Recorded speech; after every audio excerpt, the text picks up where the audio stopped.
Hello and welcome back to the She Who Dares Wins podcast. And my guest today is Louise. Hello. Welcome. I'm excited.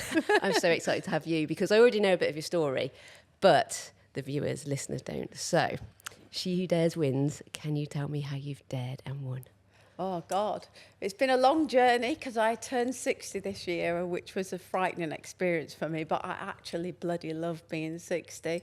So I suppose, how have I got to being here? I grew up in Lancashire, so I'm a northerner, so it's great to be in Leeds. And my childhood was full of light and darkness. I had a wonderful childhood, really loving parents, really active, hardworking.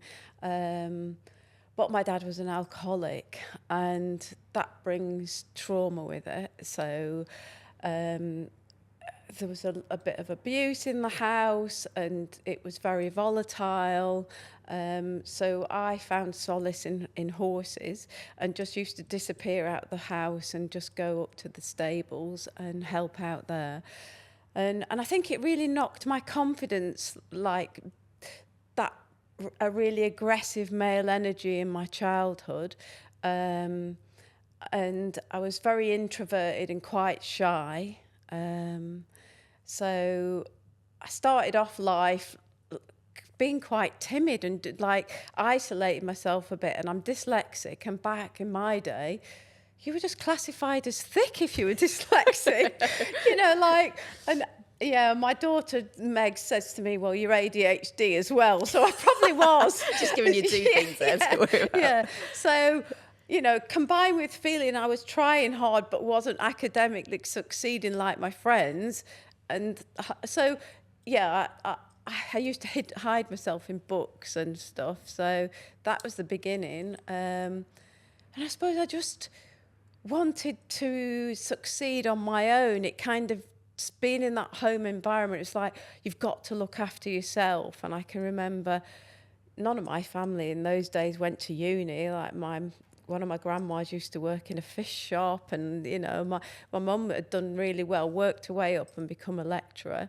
But I drove myself in my old crapped out car to uni, and I was the only one there without the parents there. I can remember feeling, oh God, why am I on my own? But I studied really, really hard, and then the graduate trainee jobs were in things like go and work for Tesco or Boots or retail, and I didn't want that. I was a bit geeky, so I got a job in tech, which was really male orientated, and just loved working. Like I wasn't ambitious for money, but I just liked creating projects. I just worked really hard and got into the .com boom and was involved in all things like the launch of boo.com, lastminute.com. Wow. Yeah, and the first ever electronic newspaper, The Telegraph, the first ever live music concert with Paul McCartney, and we'd set up a new media digital centre, was flying over to San Francisco, and I just found my mojo and my spark through work. And yeah, I made some bloody big mistakes on the way. We'll come on to them because I think they give you the greatest story. Yeah. But just that short time, well, it's not short, it's a long time frame. That's incredible to have that experience and then just full fight into that. I want to touch on, going to uni is a massive thing for anyone. Yeah. Doesn't matter what walk of life. But I went to uni in the same town that I was born in, but stayed in halls. Yeah. And those first days of getting there with the parents is quite overwhelming, but you've kind of got the support there. You turned up on your own. Yeah. What was that like? Well, and also I was sharing a bedroom with two other girls in those days. You didn't always have your own room. You had a bedroom with three of you. So I just had my little corner and my little bed. And I think I just lost myself in the books and the studying. I did business studies and marketing, and I would be the first one at the library. I would cycle down. We were a few miles from the actual library. I think how I got through it was I used to do exercise and I used to piss people off because I was really into skipping and they used to get annoyed with the noise. And also, I because I'm dyslexic, I'm really shit at writing. I'm really scruffy. So I used to have a typewriter and type out all my notes. And the girl in the room below me used to hate it because she said she could hear the tapping noise. So you were that person who were like, oh, she's not skipping, she's typing. Yeah, she's so I think some people will turn to alcohol and partying if they feel a bit lost at uni. I think because of my dad, I never used to drink when I was younger. I hardly drink now. So I just become more nerdy. I think I'm basically just a nerd inside. That's a good thing because, like you say, you could go down so many different avenues, but to channel that into work and then your job. Yeah. So into the world of tech, Very Little Men, quite daunting. Like, how did you feel? Did you ever feel like, oh God, I'm not supposed to be here? You know, I didn't feel that at the beginning of my career. Towards the end, not the end, because I've still got a career now, but towards the end of my career in corporates, when you get very high up, like got the vice president of part of Nokia, and then you got into some big politics because you were sat in the boardroom in meetings and guys were like wanting part of your power or part of your department. So that's when I didn't like I didn't like the dynamic. That's when I moved out of corporate life. When it got to that level and I was in lots of big meetings and it was heavy, I hated that. But through most of my career, I was doing the campaigns and I was good at it. I'm good at ideas and I would be passionate and get so involved in what we were doing. And like everyone was like, wow, yeah, we love that. I mean, we used to do really simple things. We did use like the essential guide to the internet. Because back in my day, like I was there when the World Wide Web was invented. So like you were basically, and I did a guide to women on the internet, like how women could be empowered by finding different jobs and educating themselves. Oh, wow. So I was just producing stuff I loved. So the minute I started having to get involved in politics, I just left and started my own agency. Yeah, I can see that definitely at a certain level where egos get involved and it's just pushing things around a table and it is politics, isn't it, within big companies. And what I learned was if you try and fight it by being as tough as them and pushing back on them, unless you're a really strong character, it's difficult to win because they gang up against you. I probably tried to push my way through it by if there was incompetent men telling me what to do, I'd kind of call them out for being incompetent in an indirect way, but it backfired on me. So the lesson was just be careful which battles you pick, and I do believe that thing that treat everyone really well and be kind to people. And I've had such a good relationship with my team. I had, like a couple of 100 people working for me or more at times. And a lot of them I keep in touch with. We used to have great team meetings and everything. And that's what gave me a buzz. But I can't be doing with politics or bullying, no. The joys in the work. Yeah. So what kind of got you out of that then into running your own business? It wasn't really talked about when I was in my mid-40s. But looking back at it, I think I was going through perimenopause. And I can remember at Nokia going and sitting in meetings and getting all sweaty and hot and flustered. And I was like, oh, yeah, and I had to go out the meeting. And I was just wasn't feeling the joy of the work. And I had my 2 daughters at home and I was suddenly just feeling like I don't want to be away, and it wasn't fitting in with me. So, and then I got offered a contract. Someone wanted a company called CETA. They're one of the big technology companies in airports. They do like all the baggage handling and all that software. And they wanted to rebrand their offices, and they had like, I don't know, 180 offices because they were in nearly every airport in the world. And they wanted a complete rebrand. So I went and became a consultant for them. And on the back of that, I set up my own agency. Amazing. Yeah, so I'd gone from the corporate world straight into running my own business, but they made me feel part of the team. It was exciting, and I was working with people I knew.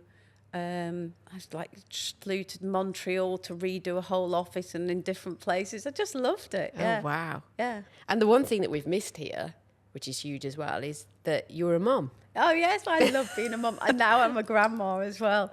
Vic. Yeah, Gigi, I'm called. Yeah, I'm so proud of my daughters, Megan and Alex. We should just interlude here and say that Meg has been on the podcast. Yes, I can't remember what episode she is. We filmed at Camp VC, but she is part of the reason why you're here, because she spoke so highly of you, and she was like, she's my inspiration. Yeah, she's my mini-me.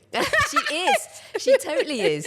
Yeah, totally No, but is. she's taken it to a new level. But both of them take everything to a new level. And you know what? I think looking back on motherhood, well, it doesn't end. I'm still a mother and we have a really close relationship, is they didn't have a conventional upbringing, either of them, but they've turned out so amazing. So I think all this pressure to have like a conventional mum and dad and, you know, the little house and live by those stereotype rules doesn't mean that's the best way to bring up children. I think I was authentic to myself as a mother. They're both from different fathers, and for different reasons, both the marriages didn't work out quite soon.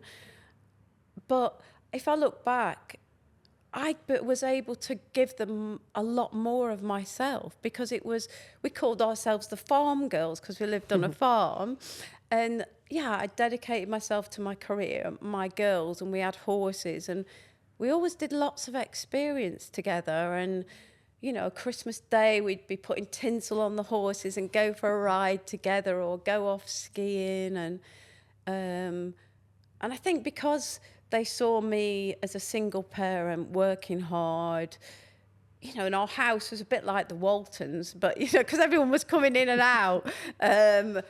You know, Alex once tied Megs up in a hay net in the yard. It was like, you know, there was all this stuff going on.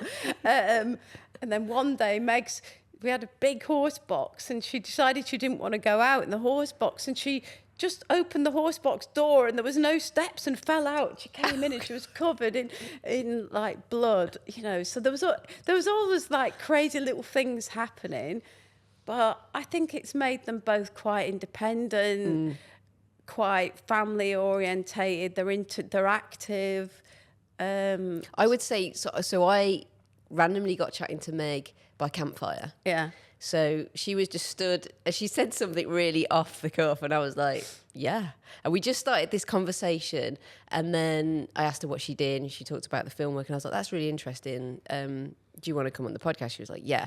And off the bat, I got that she was really confident in herself. Yeah.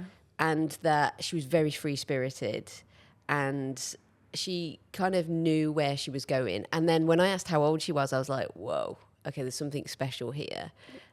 Because she's, you know, she is in early 20s. Yeah. And I don't know, I just saw something in there, and I was like, I want to know a bit more about her. And from everything you've said about their upbringing and how you were as a mum, I can completely see how you've influenced her. Yeah, but I think it's a misconception. Sometimes you can appear very brave on the outside, and I think Megan and Alex, the other daughter, we might appear quite confident on the outside, but I think we're quite vulnerable inside, but we take small steps, and I know that I do, because I know that if I stay stuck, or I don't push myself, or I don't have excitement in my life, I actually feel really restless, and I get a bit down, and but then I do have vulnerable times. You know, I've had quite a lot of therapy, and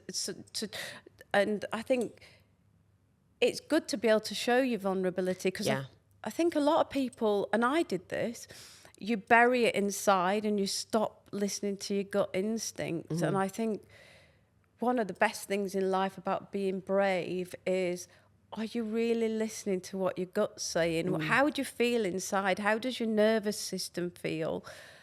Do you think that comes with age? Like, I feel like only now I'm becoming attuned to that. I feel like with 20s, you battle through a little bit.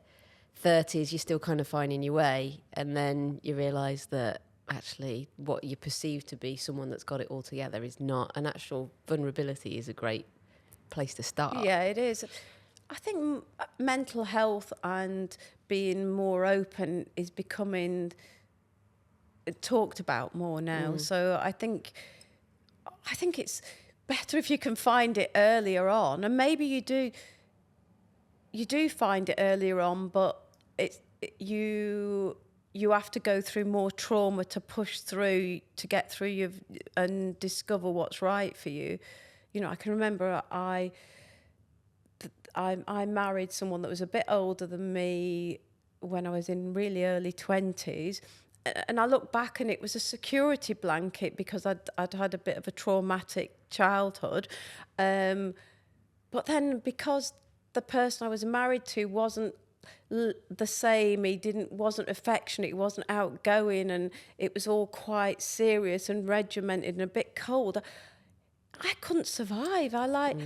My nervous system, I started being badly bulimic, so I didn't actually realise I was vulnerable and why things were happening, but I felt completely out of control because I didn't feel desired. And it wasn't just that one reason, but I think I wasn't in touch with my own feelings and who I was, and it had a physical manifestation. And I think that a lot of us don't realise that something's out of kilter in our life, but physically it'll probably be showing itself, whether you're getting headaches or, Yeah.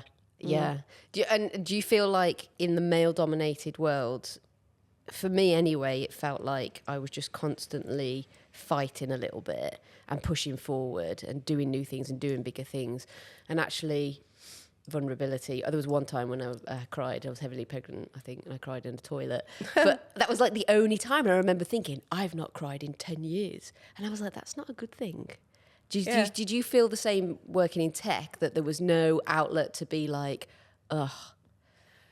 You know, I actually played on being a woman, not deliberately, but it was like, I was proud I'd dress how I wanted. I wanted to be colourful in the creative ideas I presented. So I did have a job that was branding and communications. So it was meant to be like, you know, you would providing ad campaigns and whatever, or is an interesting part of business. So I didn't try and hide my vulnerability or who I was. That's cool. So your identity kept the same. Which is really hard. Yeah, it is. Yeah. But I think the key there is finding something you're really passionate about. Yeah. You know, because I was passionate about whether I was doing a new ad or, you know, a video that we were producing, or we did a massive event in Battersea Power Station before, you know, like when it was still a shell, and we did a light show on it, and I was so proud and passionate of all the projects. I just wanted to tell everyone. I didn't feel vulnerable because I believed in it. So I think it's like finding something that gives you a spark, and then your vulnerabilities and your nervousness kind of goes away gradually. Because you're on the right path. Yeah. Let's talk about some of those big mistakes that you made along the way. Big mistakes. What's kind of like been your biggest challenge, biggest mistake, and then what you learned from it? You know what? The biggest mistake I think I make is with men. At least you're honest. I've not now or previously, or I think it's still ongoing. I think I had a really long time where I thought I needed to be in a relationship, and I was scared of being on my own, and I would have short relationships, 2 or 3 years, but I wouldn't get too close. I would hold part of myself back. And I would go for that instant chemistry, or people that were a bit showy, or, you know, and then they ended up surprisingly being womanizers and cheating on me and things. Right. And at the same time, I'm not saying I was bringing baggage to the party because I had a career, I had my girls, and I didn't want the bloke to stop me doing all those things. So I kept them in a compartment. So I think my biggest mistakes has been learning how to have healthy relationships in total. Like, and I think the other mistake would be maybe not being present. I can't remember whether it was Alex or Megs, and they were used to do this thing. Who's this? It was me on my laptop. Right. So they'd say, like, oh, that's mum. Like, you know, taking the piss out of me that I would often be on my computer. And I mean, I was present a lot of the time, but I think, and especially now with the phone, you've got to be really careful with it. I'm over-conscious of it with the boys because for you, it's like, for me, it's just like subconsciousness of constantly having it, and they are picking up on that. Yeah. And it is so hard because when it is your job, you feel like you need to be connected, but you have to completely disconnect to engage with them, or even them not see it is a big thing in our house. Like, I remember Archie running over and being like, Mum, your phone. Like, oh my God, you left your phone. I was like, oh, that's bad. Yeah. And I think it's something I never had to grow up with. We had the old dial-up of, get off the phone, internet. Yeah. And now, and I worry about it for the next generation as well. I worry about it for them growing up and the constant access. For my granddaughter, I do as well. Yeah. And even the generation now of like Meg's generation, I think they're really the first to have grown up with it and had it. And it's hard, the social pressures. Yeah. But yeah, I feel you with and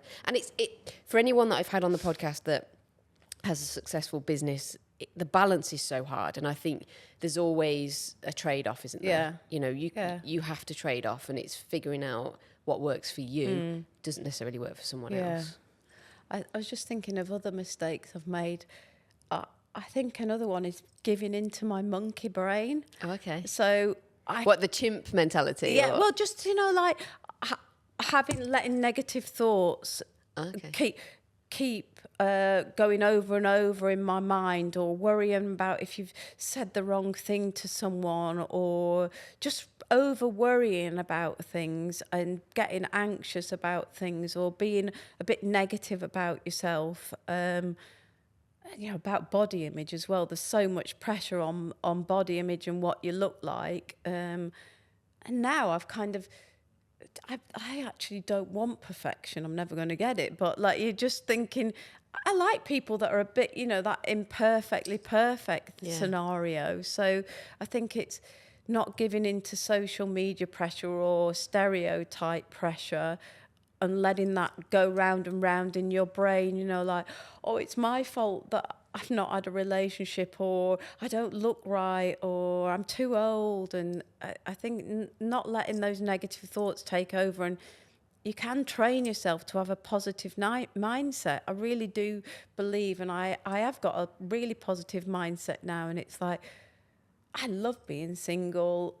I actually like my body. I don't mind my wrinkles. I do things to try and minimise the ageing process, but I do it on my terms. I'm not trying to do it by anyone else's. So I think it's just learning to be kind and happy to yourself. Put yourself first. Yeah.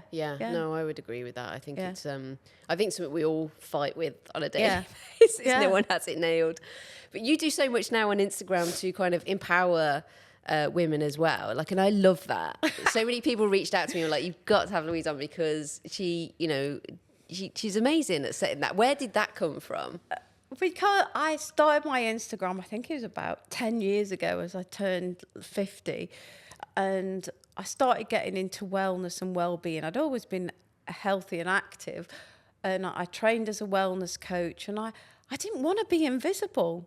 I was like, I don't feel old and I don't feel unenergetic. And I wanted to embody midlife in a holistic way. I have this saying, I was saying to you, I'm thinking of writing, I've started writing this book, which is called Healthy, Happy and Horny. Nice. Great title. And I think the horny bit like makes my family nervous when I'm when I'm posting things in the nude. But I think being empowered sexually is just as important as being empowered mentally at work. And I just wanted to create an Instagram account that's about a woman can be healthy, you can create happiness, and you can feel sexually alive at all different ages, and you can have a laugh. I try and have a laugh. Yeah. You know, no, it's wonderful. Yeah. And I don't know if do you think it's a British thing that we're kind of just like really, I feel like the Europeans are way more advanced than us. Like, yeah, they seem to be. I mean, you go to Rome, you go to like any big city, and the, you know, women of all ages, you know, they just come out and they look great in suits with mopeds, and you can just see. I'm romanticising here. But you can, and I think British, we just kind of like, oh, we'll just fade into the background a bit, and but I think the British, or maybe it's just social media, can be very judgmental. You if you don't do any work to yourself, or you don't look after yourself, or you're not well groomed, you'll get criticised. If you're over well groomed, or you look a bit too sexy, you're a tart. You know, like, oh my God, it's like, just let people be. Yeah. And isn't that the beauty of life, that we're all different? Yeah. And, you know, I have some amazing friends on Instagram. Like, one of them texted me last night. I've never met her, Rachel. And she said, oh, next time you're in Leeds, let's meet together. And it's like, and you know, like Joe that you know. Yeah. And there's so many people that are real friends to me, that I feel that we support each other, but we've never met physically. Mm-hmm. But we're like a tribe that, like, we're the first generation that are acting like this, and it feels great. Yeah. Yeah. And I think so. That is the good side of social media, isn't it? It's the, you know, if you can put the negative stuff aside, the real good side is the connection, the communities. Yeah. And that is so powerful, because sometimes you feel like you are out on your own. Yeah. And when you connect with other women, you're like, no, we all feel the same. Like, that's a super nice place to be. Yeah, I've not really had any trolls or negative people. Yeah. You know, so, you know, sometimes you get men that are a bit too forward, but it's easy to put them in the place. And I deserve it from some of my posts. I've got to ask you, mainly just because I don't know where I sit with this. There's a lot of things I sit on the fence and I need to decide.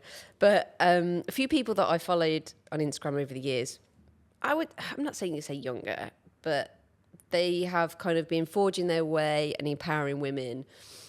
And now they've gone, I say the dark side, I can't say that, but they're into OnlyFans. Oh, yeah.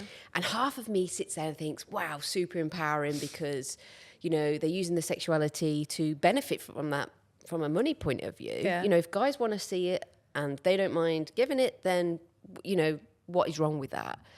And then the other part of me, I think mainly because some of them have been in the construction industry, is like, I don't get it. No, this is everything I don't want girls to think that they have to do. Where do you sit on this?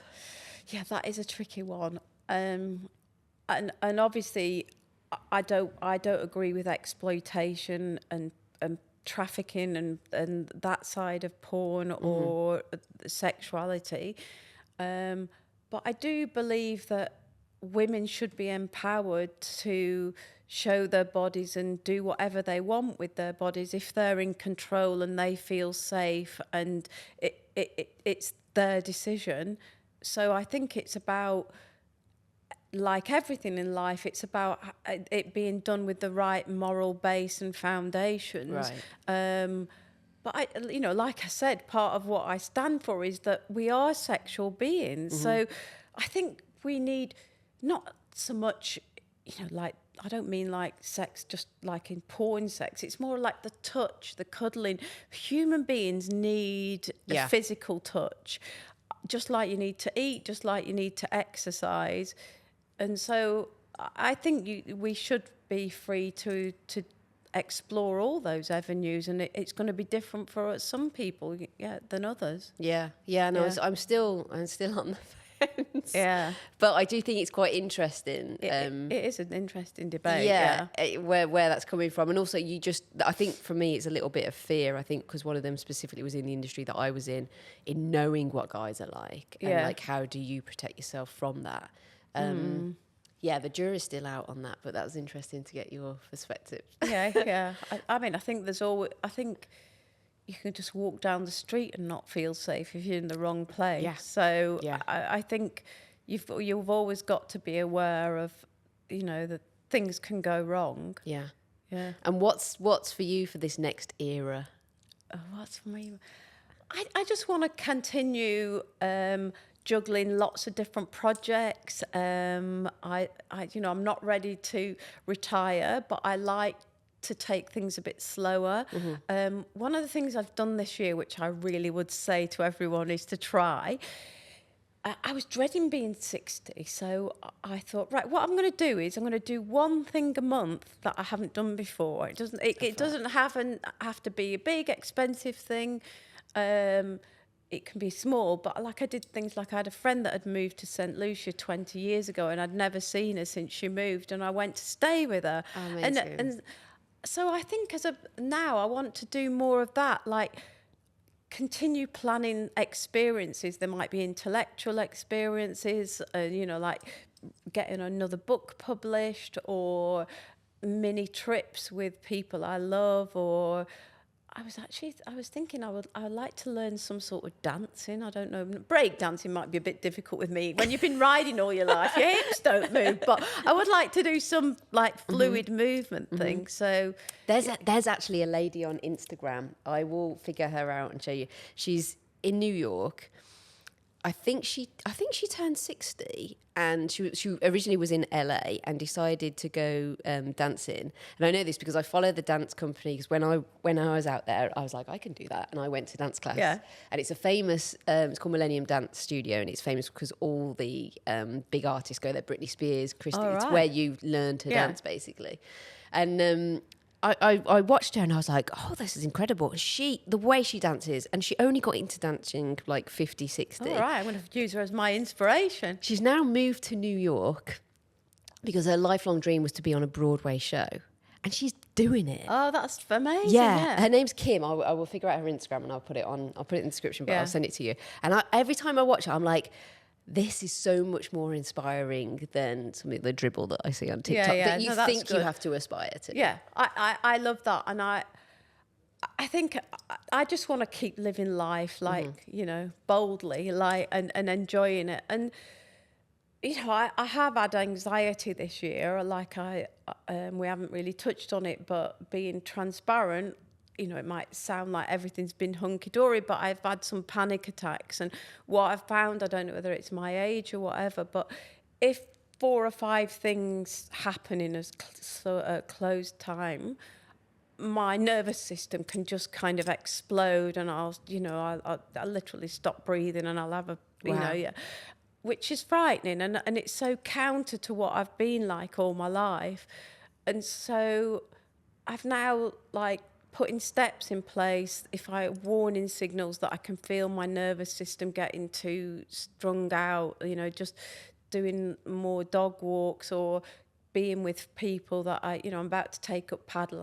I'm having a lesson tomorrow, and being with people I feel safe with, and doing something that is not always about adrenaline, and downsizing, because I juggle a lot. Like I run an Airbnb, I run a small livery yard, rental properties, a digital agency, and grandma duties, and I'm juggling lots of things. And on some days, if 6 or 7 things of those all come in, it gets too much. So I think one thing is also making sure I enjoy life and manage the stress. That's interesting you said that, because this morning I sat down and I was like,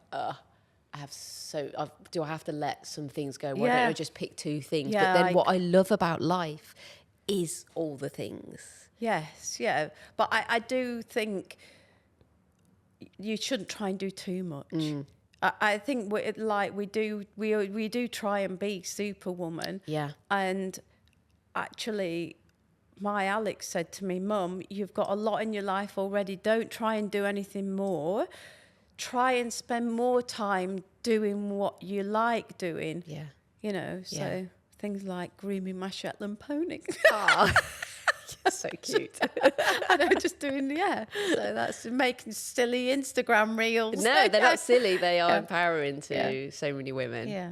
Well, listen, your story is incredible. I love the fact that the vulnerability that you've expressed today with your journey, but then you've achieved so much too, and across like your whole life, not just at the start. Like now, it seems like you're in that badass stage of. I like to think of, someone said like you get, I think it was Joe who came on, was like you get past 45, 50 and you just like, fuck it. Yeah, I think you do get a bit of that attitude, but I think also just to remember, like, life has lots of different phases.